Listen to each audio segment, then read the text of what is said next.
being brave doesn't mean easy. Actually, not in the slightest. That was something through my journey I had to learn. Like, it takes a lot to be brave and courageous when everyone turns their back on you, where you might look like you're a little delulu for the decisions that you make, when you are uncomfortable in the short term, even though you know in the long term whatever decision you're making is going to put you in alignment with your highest version of yourself. When the people that you love turn their backs on you because they can't understand your decision.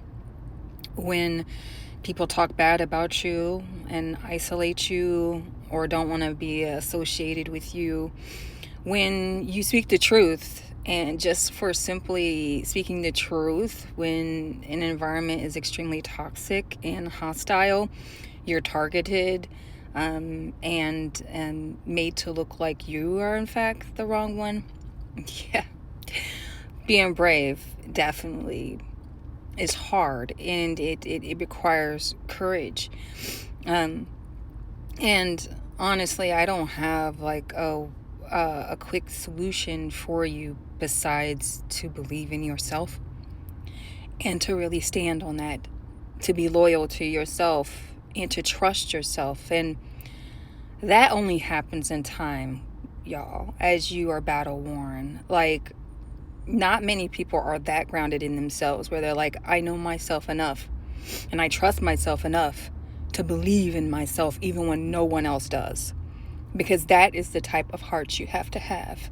That is the type of grounding you have to have.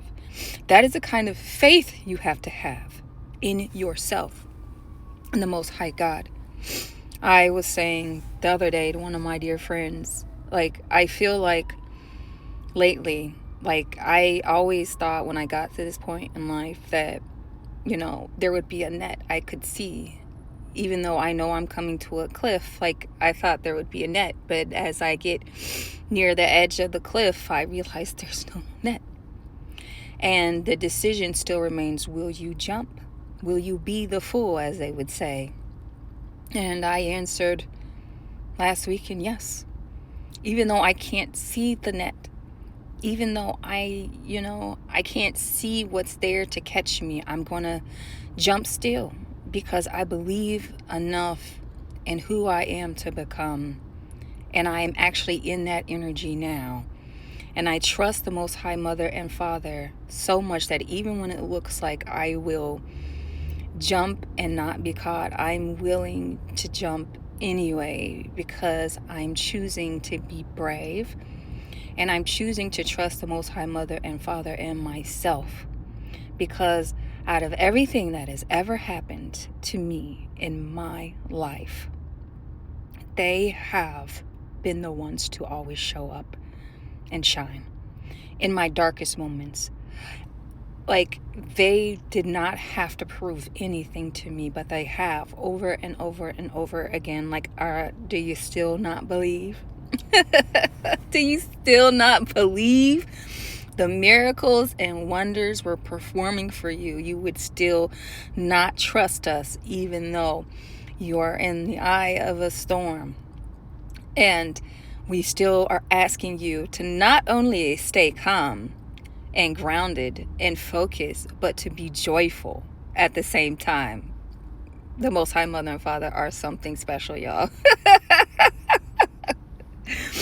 But it's a test. It's a test to see how grounded in faith in who you are to your oversoul, your highest version of yourself. Once you make that connection will be tested to see how grounded you are in. I say all the time, this is the illusion and the unseen is the real.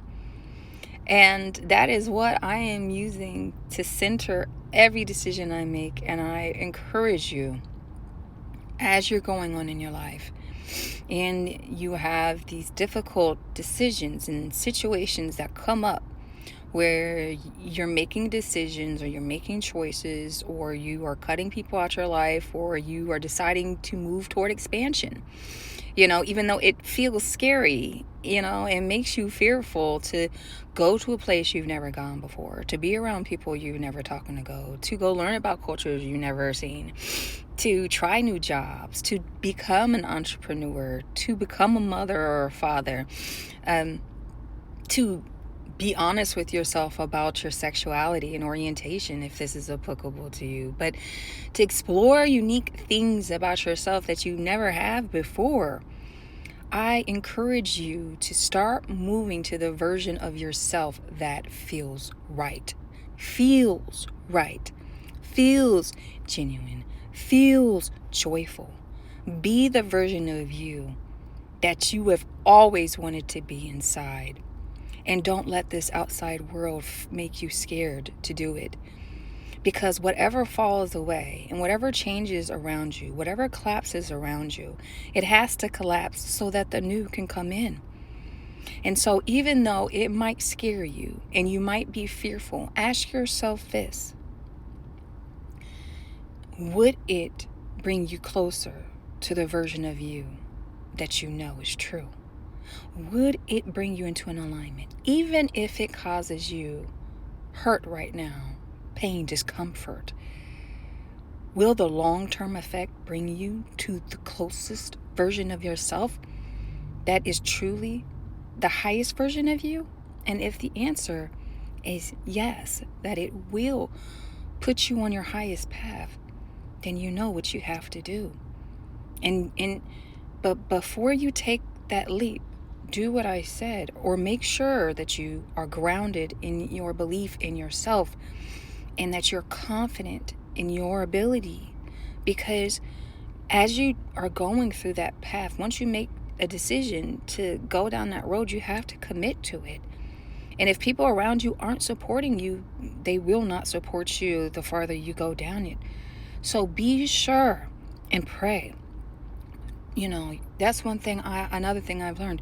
You have to ask for help. You have to accept a new path. You have to say, God, I accept this opportunity. You have to say, God, please help me.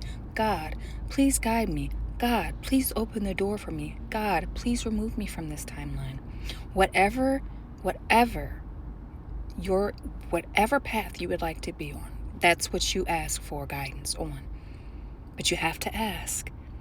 And if you are not grounded in yourself, in your decision, make sure you do the work to get to that point, to be comfortable with yourself, to be comfortable with your decision, to not doubt yourself, and to not let other people make you doubt yourself.